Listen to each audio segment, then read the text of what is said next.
সুবহানাল্লাহ কইবেন না? কোন মুফতি যদি কখনো এমন ফতুয়া দেয় যে এই ফতুয়াটা মানাই যাচ্ছে না, এত কষ্ট, তাহলে বুঝবেন এই ফতুয়ায় ভেজাল আছে। কথা বলেন। মুফতি শুড রিভাইজ দ্য ফতুয়া অ্যাগেইন।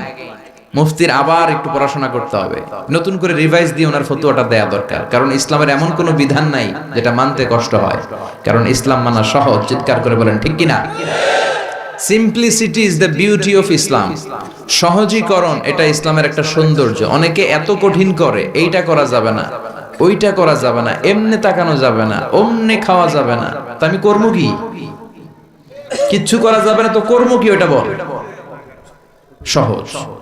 ইসলাম হচ্ছে সহজ। আদ-দীনু ইউসরুন লা উসরা ফি। দিন সহজ, এর মধ্যে কাঠিন্যতা নাই। কত সহজ দেখেন। আওয়াজ করে উত্তর দেন তো, দাঁড়িয়ে নামাজ পড়া কি ফরজ? যদি কেউ দাঁড়িয়ে নামাজ পড়তে না পারে, বসে পড়লে কবুল করবে কে? বসে পড়তে পারে না, শুয়ে পড়লে কবুল করবে কে? তাহলে কঠিন না সহজ? অজু করে নামাজ পড়া ফরজ, অজু করতে পারে না, তায়াম্মুম করে পড়লে কবুল করবে কে? বিয়েতে মোহর দেয়া কি? কথা কন। ওয়া আতুন নিসা সাদাকাতিহিন্না নেহলা। সন্তুষ্ট চিত্তে মোহরানা দিয়ে দাও। এখন আমরা মোহরানা দেই না, যৌতুক খাই। কথা কন। মানে উল্টা করে ফেলছি আর কি। আমরা দিমু, এখন হেতিরা দেয় আঙ্গরে। আছে না নাই? কত বড় ডাকাত, নির্লজ্জ।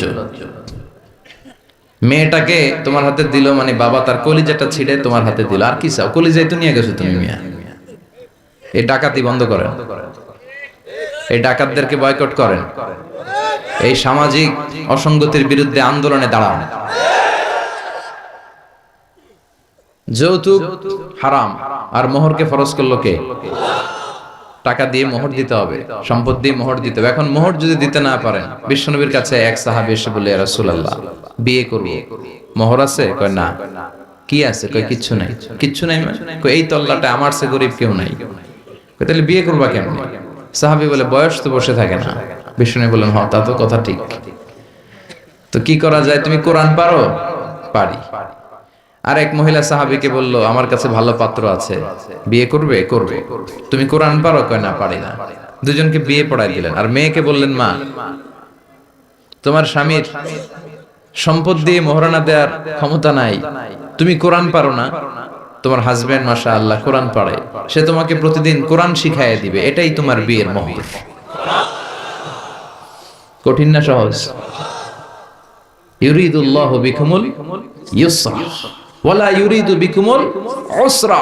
আল্লাহ কঠিন চায় না, আল্লাহ সহজ চায়।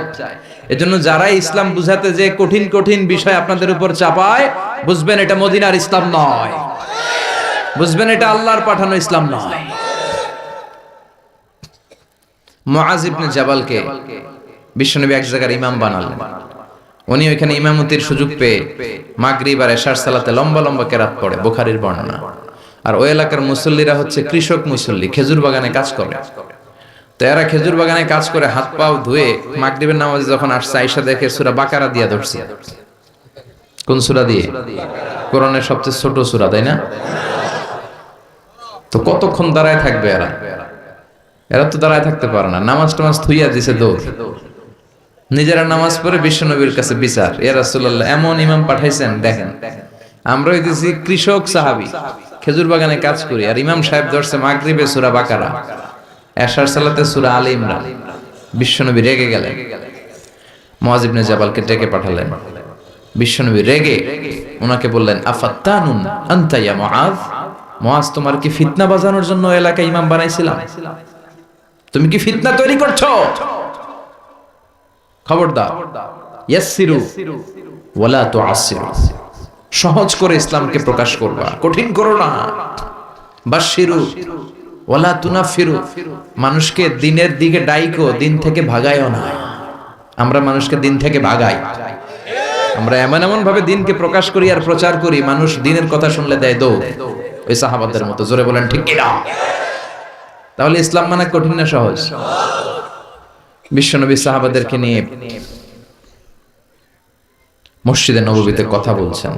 ইন দ্য মিন টাইম এক বেদুইন, মানে আরবি লোক, সভ্যতার ছিটে ফোটা সে দেখে নাই, বেদুইন লোক ওট নিয়ে মসজিদে নববীর দরজা খুললা মসজিদের ভিতরে ওট লয়ে ঢুকছে। শুনতেছেন? এরপর মসজিদে নবীর পিলারে ওট বেঁধে মসজিদে নবীর মাঝখানে পেশাব করতে বসছে। ওমরে ফারুক এরকম করতেছে, দাঁড়া, তোর পেশাব করা দেখাইতেছে আজকে। অন্যান্য সাহাবারাও রেগে গেলেন, ওকে মারবেন, চারদিক দিয়ে ঘেরাও দিচ্ছে।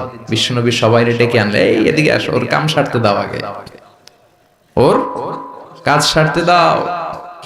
কারণ কত বড় ফিলোসোফার ছিলেন আমার নবী। পেশাব পায়খানার মাঝখানে কাউরে ধমক দিল, ওর পেশাব যদি আটকে যায় ওর এত বড় রোগ হবে, এটা অপারেশন ছাড়া বাঁচানো যাবে না। এজন্য টয়লেটে কেউ ঢুকলে আপনি দরজায় জোরে আঘাত করবেন না, চিৎকার করে ডাকবেন না, আগে তার ইউরিনটা পাস করতে দেন, তার ওয়াশরুম ক্লিয়ার করতে দেন। কি করবেন? কাশি দিবেন। আপনারও টয়লেটে যাওয়া দরকার, কিন্তু বাইরে হয় না, ভিতর থেকে। কি করবেন? এরকম কাশি দিবেন, অথবা পায়চারা করেন, সহনীয় আওয়াজ করেন, যাতে সে বুঝে someone is waiting outside, he is in danger,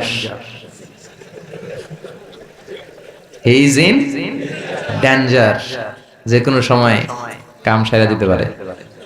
তো তাকেও সুযোগ করে দেন। কিন্তু ওয়াশরুম সারার সময় জোরে কাউকে ডাকা যায় না। বিশ্বনবী এটাই করলেন, বললেন, এই ডেকো না, এদিকে আসো, কাজ সারতে দাও। তিনি বেদুইনকে ইচ্ছে মতো পেশাব করতে দিলেন। পেশাব শেষে বিশ্বনবী বললেন, এবার পেশাবের উপর সিজলাম মিন মা, এক বালতি পানি ঢেলে দাও। পানি ঢেলে দিলেন। বেচারা মনের আনন্দে পেশাব কইরা বের হয়ে যেতেছে। বিশ্বনবী ডাক দিলেন, ইয়া আরাবি, দাঁড়াও। দাঁড়ালো। সে বলল, তুমি যেখানে পেশাব করছো এই জায়গাটা কি জানো? কয়, না জানি না। কয়, এটা আমাদের ইবাদতগাহ, এখানে আমরা আমাদের রবরে ডাকি, আমাদের স্রষ্টার জিকির চলে এখানে, তুমি এই জায়গায় পেশাব করেছো। সে তো অবাক, কিরে, আমি এদের ইবাদতগাতে পেশাব করছি আর আমার সাথে এরকম মিষ্টি আলাপ? আমরা তো এরকম কেউ করলে ওর 12টা বাজায় দিতাম। বিশ্বনবী বললেন, এই কাজটা তোমার ঠিক হয়নি, এটা আমাদের পবিত্র জায়গা।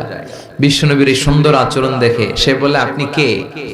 বিশ্বনবী বললেন, আমি এই জামানার এবং আখিরি জামানার পয়গাম্বর, আমার কাছে ওহী আসে, আমি সব নবীর সেরা নবী। সে বলল, তাহলে আর দেরি কেন, আপনি আমাকে পড়িয়ে দেন লা ইলাহা মুহাম্মাদুর। এভাবে ইসলাম প্রচারিত হয়েছে। Simplicity is the beauty of Islam. সহজভাবে উপস্থাপন করাটাই হচ্ছে ইসলামের পদ্ধতি, ঠিক কিনা?